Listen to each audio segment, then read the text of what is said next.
Good evening, and welcome to Magic, the Interviewsening, where we quest for ancient secrets and trade secrets, and we're your #1 source for Magic Interviewsening.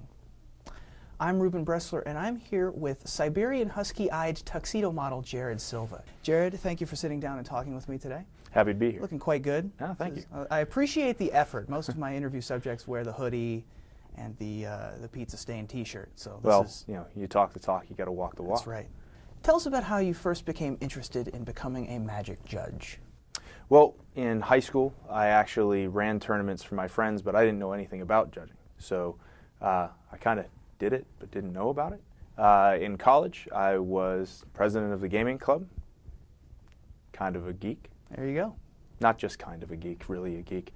And then after college is actually when I started to get involved with PTQs and larger events and found out about judging.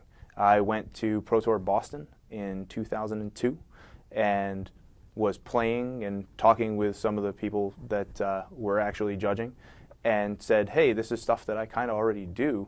Is there some way I can get involved? And so I wound up certifying at Pro Tour Boston in 2002, long time ago. You recently became a Level 4 Magic judge, a very prestigious position which grants you the power to certify new L3s, head judge Grand Prix, and help lead the judge program overall. Are you happy that now, finally, everyone has to acknowledge just how right you are? Yes. In order to take your position as an L4, you had to step down as regional coordinator of the Mid-Atlantic, a position now taken by fellow judge Nicholas Sabin.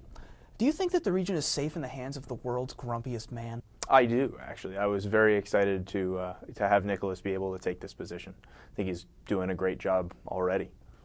You are the events department manager, meaning that you organize and coordinate the Star City Games Open Series.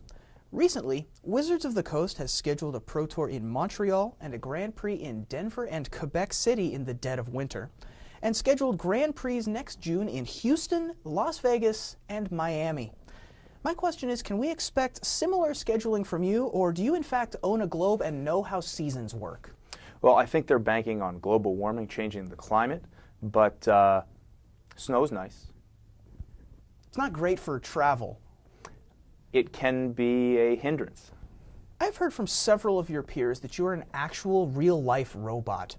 Can you prove that you're not? No. Your middle initial is R. It's not robot. My middle initial. Is it not your middle initial? It's my first initial. Oh, gee, that's even worse. As a robot, you'd think you'd have a better cover story, a better alias.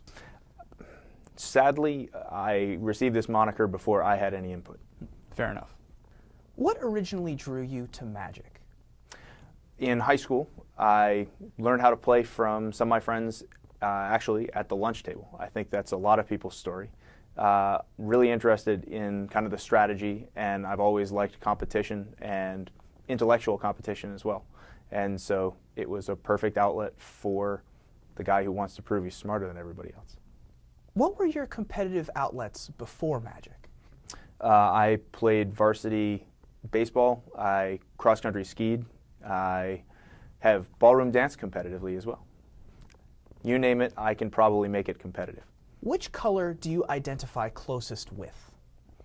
I consider myself to be very blue. I approach things in a very academic and intellectual manner, and that can sometimes get me into trouble. What's your favorite part of Return to Ravnica? I've really enjoyed the interactions of the different guilds because the way they set it up with essentially creating a new color wheel.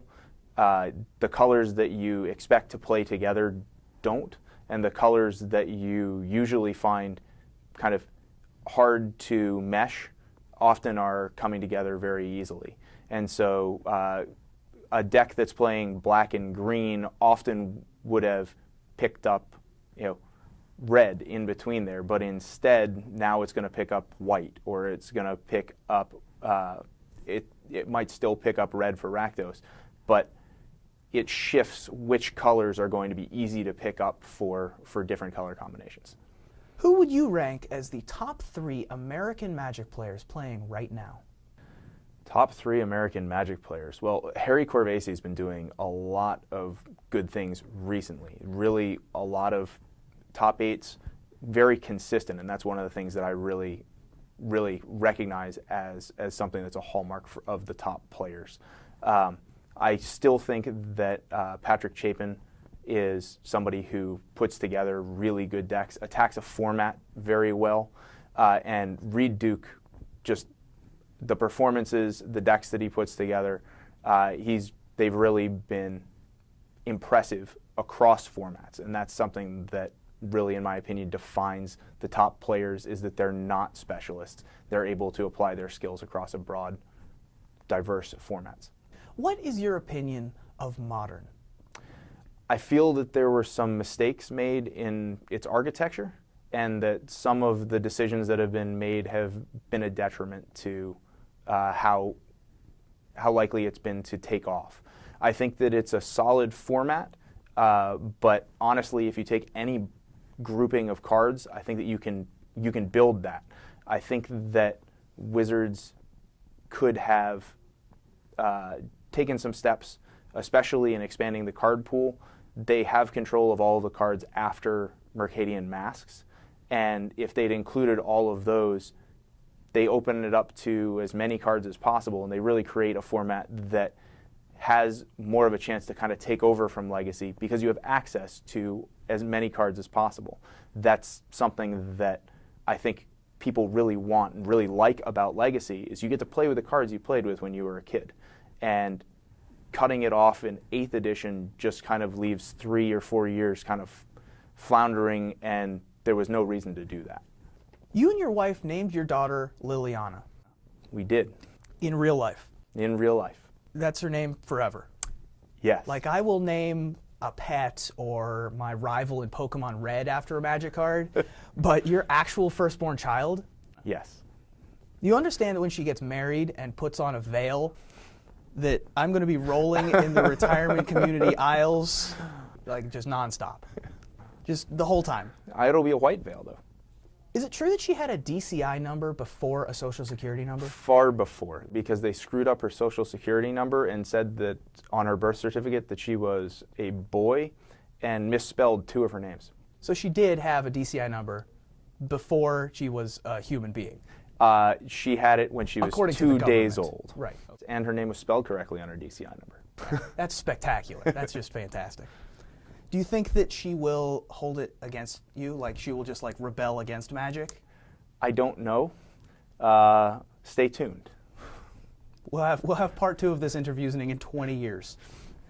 You are an L4 judge, a manager of a department at Star City Games, and a new parent. When do you sleep? Usually between the hours of 2 and 6 a.m. Is sleep accurate, or would you more accurately refer to it as plug in? Powered down. Powered down? All right. For people out there thinking about joining the judge program, you can talk to them right here. Convince them why they should join, and if you could, do it as close to the voiceover voice from Starship Troopers as you can. I've got to remember Starship Troopers. It's like, do you want to learn more? Sign up now. So okay. Right So the PSA voice. Yeah. Okay. Do you want to make your community better? Do you want to make the tournaments better? Do you want to make your store better? If so, you should join the judge program. That was awesome. Nice job. All right. Well, Jared, thank you for taking time away from your Surge Protector today. No problem.